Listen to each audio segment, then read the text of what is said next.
Olá, bom dia, boa tarde ou boa noite. Hoje nós estamos iniciando a nossa série O Apocalipse versículo por versículo. Meu nome é André e eu estarei com vocês por alguns dias estudando o último livro da Palavra de Deus, o livro do Apocalipse. E nesse momento eu convido vocês a abrirem as suas Bíblias no livro do Apocalipse e vamos juntos ler Apocalipse capítulo 1, versículos 1 a 3. E a Palavra de Deus nos diz assim: Revelação de Jesus Cristo que Deus lhe deu para mostrar aos seus servos as coisas que em breve devem acontecer e que ele, enviando por intermédio do seu anjo, notificou ao seu servo João, o qual atestou a palavra de Deus e o testemunho de Jesus Cristo quanto a tudo o que viu. Bem-aventurados aqueles que leem, aqueles que ouvem as palavras da profecia e guardam as coisas nela escritas, pois o tempo está próximo.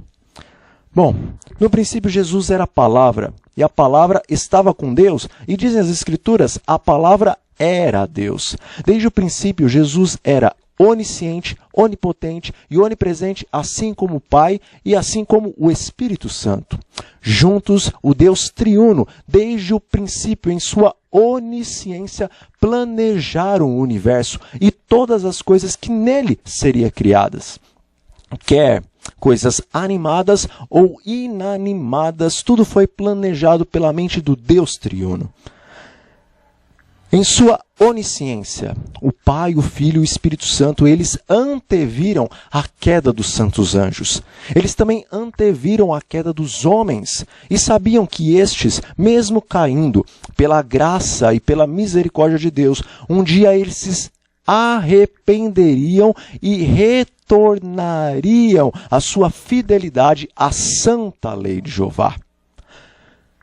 Mesmo o Pai, Cristo e o Espírito, sendo Deus em toda a sua plenitude, no princípio eles estabeleceram quais as funções que cada um deles teriam neste reino maravilhoso que eles estavam prestes a criar. O Senhor Jesus Cristo, ao Senhor Jesus Cristo foi estabelecida a função de Criador, ou seja, todas as coisas que nesse reino seriam criadas seriam por intermédio do poder de Cristo.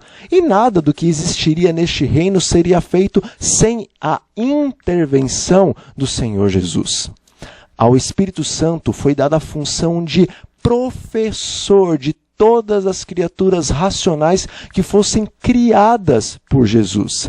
Então o Espírito Santo, por intermédio de sua onipresença, ele habitaria nos corações e nas mentes de todos os seres racionais.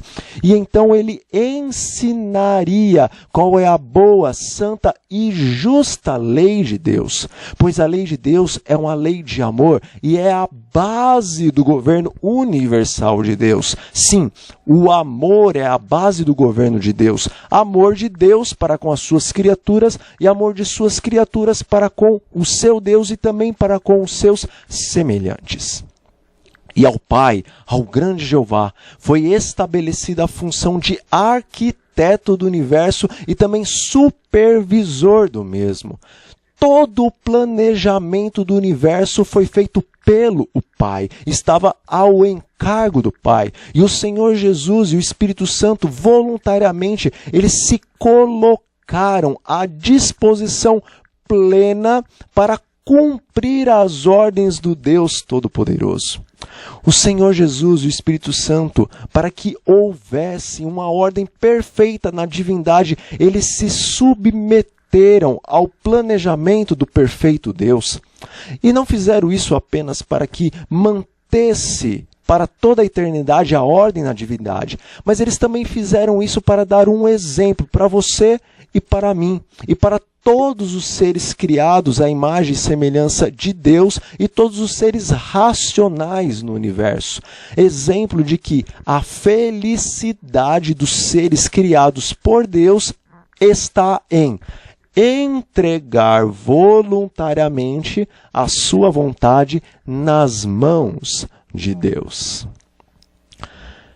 Todas as coisas foram planejadas pelo Pai. Inclusive o plano da redenção foi tudo planejado pelo Pai e o plano da redenção estava nas mãos do Pai. Mas o Senhor Jesus, após descer a esta terra, tornar-se homem, morrer pelo homem, ressuscitar e ascender novamente aos céus, diz a palavra de Deus, toda a autoridade lhe foi dada no céu e também na terra.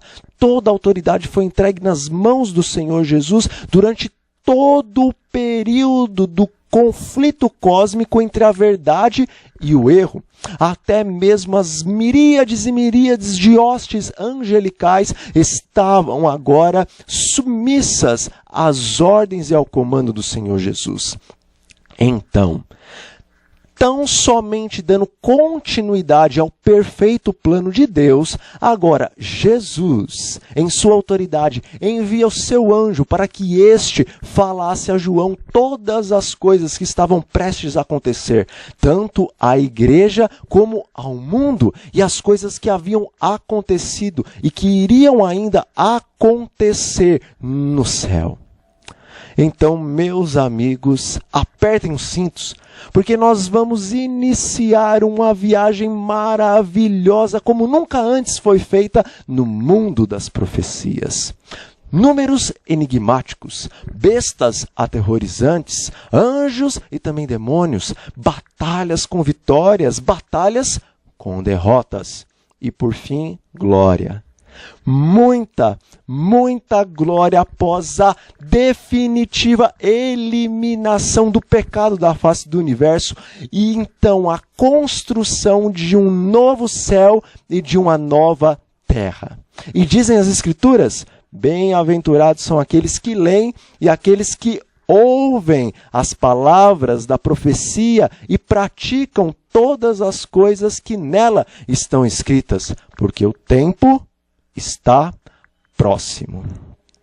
Convido vocês a continuarmos a leitura do livro do Apocalipse.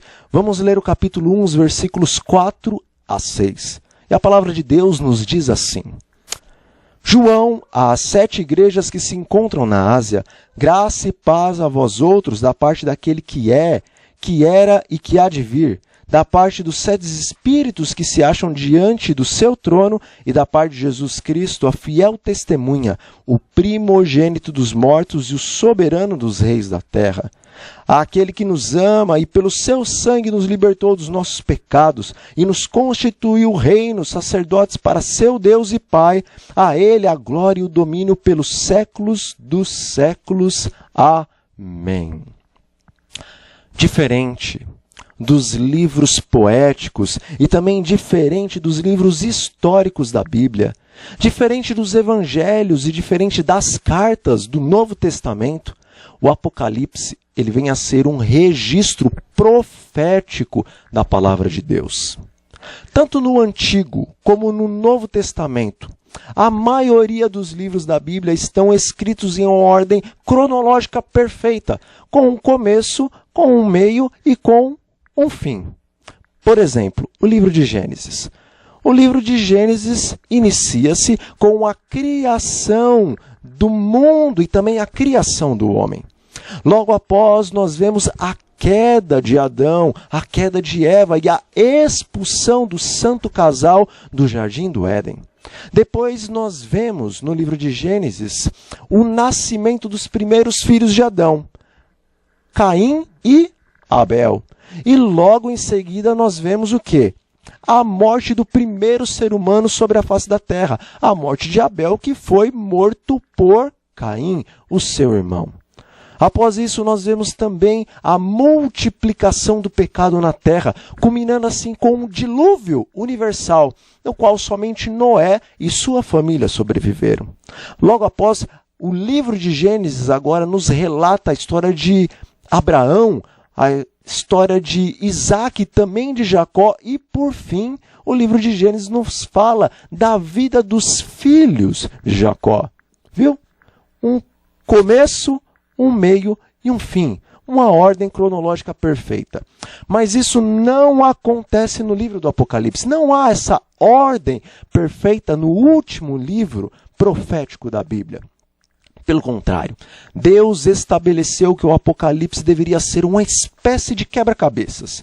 E o Senhor, através do seu servo João, espalhou essas várias peças nos 22 capítulos do livro do Apocalipse.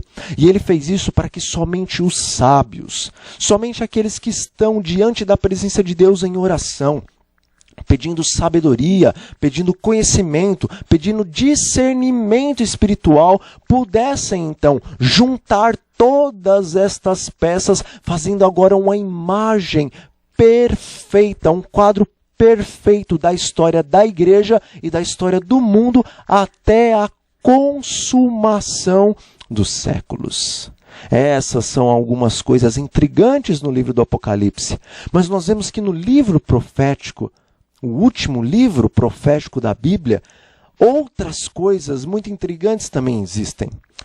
Por exemplo, João, ao escrever para as pessoas que viviam em seu tempo, ele também estava escrevendo para as pessoas que existiriam na Idade Média e para as pessoas que existiriam nos últimos dias. Ou seja, a palavra de Deus não apenas se renova a cada manhã, mas as profecias do Apocalipse, elas se renovam a cada século. Sim, o que foi escrito para o tempo de João se renovou no período da Idade Média e se renovou agora nos últimos dias. Um exemplo. João, quando ele escreveu as 7 igrejas que existiam na Ásia Menor, ele, inspirado por Deus, não estava apenas escrevendo aquelas 7 igrejas, mas ele estava também escrevendo aos 7 períodos proféticos que a igreja de Deus teria em toda a história do mundo até a consumação dos séculos, até o momento em que o Senhor Jesus voltaria a esta terra com todos os anjos dos céus. João, nosso irmão João, ele deseja ao povo de Deus, tanto os que se congregavam lá no tempo dele, como o povo de Deus que se congregou durante todos os séculos da história até o dia de hoje, graça e paz. Primeiramente, João deseja que a graça e a paz de Deus, o Pai, o Eterno, estivesse com todos os seus filhinhos. Sim, a graça e a paz daquele que é, daquele que existe, daquele que sempre existiu e daquele que um dia haveria de vir a esta terra, fazendo desta terra, juntamente com o Senhor Jesus e com o Espírito Santo, uma nova terra. E por causa da presença da divindade neste lugar, também será feito um novo céu. Mas João também deseja que a graça e a paz da parte do Espírito Santo esteja com o povo de Deus. Veja, o Espírito Santo, ele é divino. Se ele é divino, ele é perfeito. Na Bíblia, o número 7 é o número da perfeição de Deus. O 7 simboliza o número da perfeição de Deus. E nós lemos agora há pouco no livro do Apocalipse que João desejava graça e paz da parte dos 7 espíritos. 7 espíritos que estão diante do trono de Deus? Espíritos com E maiúsculo?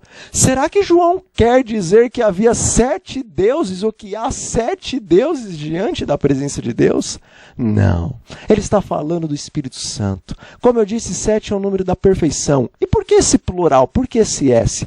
Porque João desejava também mostrar qual que é a atuação do Espírito Santo no plano da redenção do homem.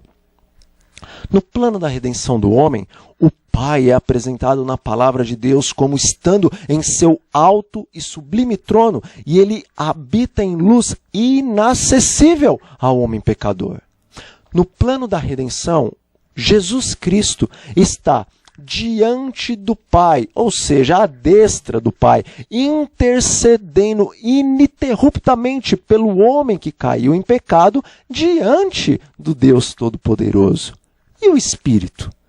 O Espírito Santo, embora ele esteja diante do trono de Deus, em sua onipresença, ele está habitando e habitou em todos os corações de todos os homens que estiveram em todos os períodos sobre a face deste mundo, e de maneira muito especial, após o dia do Pentecostes, o Espírito Santo habitou em sua plenitude nos corações e nas mentes dos servos de Deus nos 7 períodos que a Igreja do Senhor teve e está agora culminando na história deste mundo.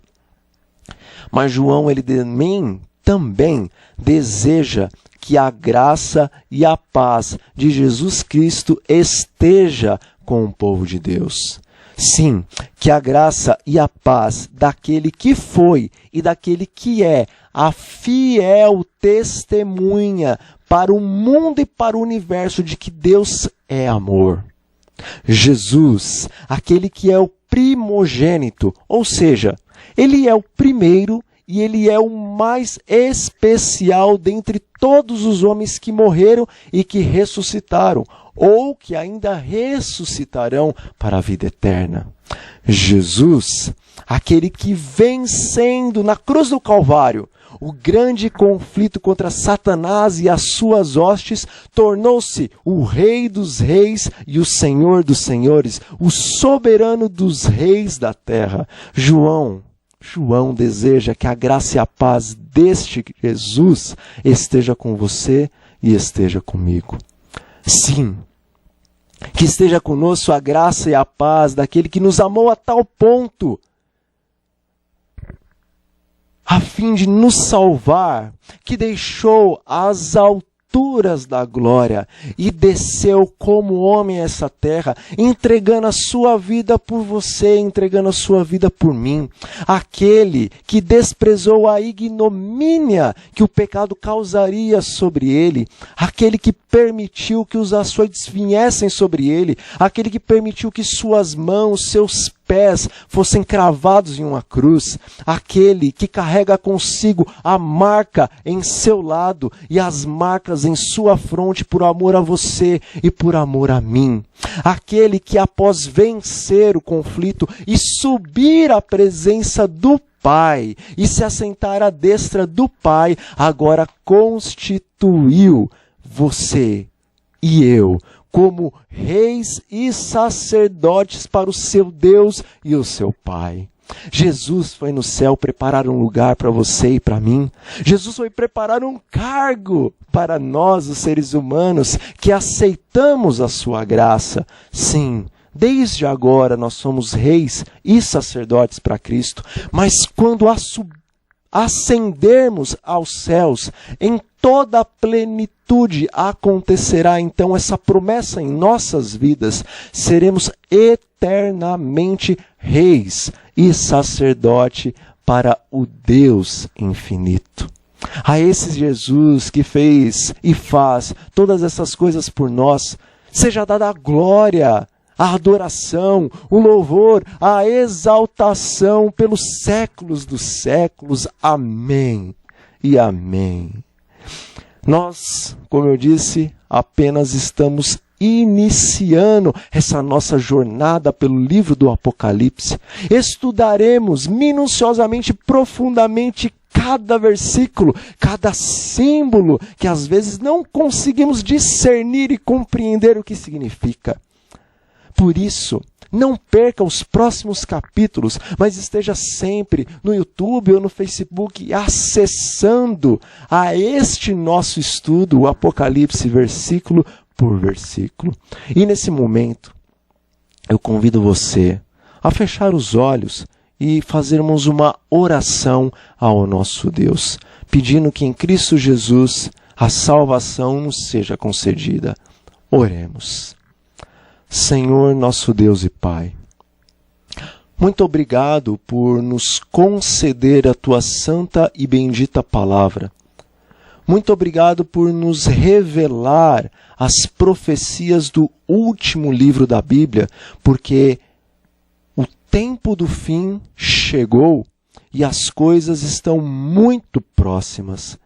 Nós iniciamos agora, meu Pai, uma jornada pelo mundo da profecia do último livro da Bíblia e nós lhe pedimos que o Espírito Santo esteja conosco em toda esta caminhada, revelando-nos dia após dia mais e mais mistérios sobre as profecias para o tempo do fim. Em nome do Senhor Jesus, nós lhe pedimos que o Senhor perdoe os nossos pecados e nos dê a salvação eterna.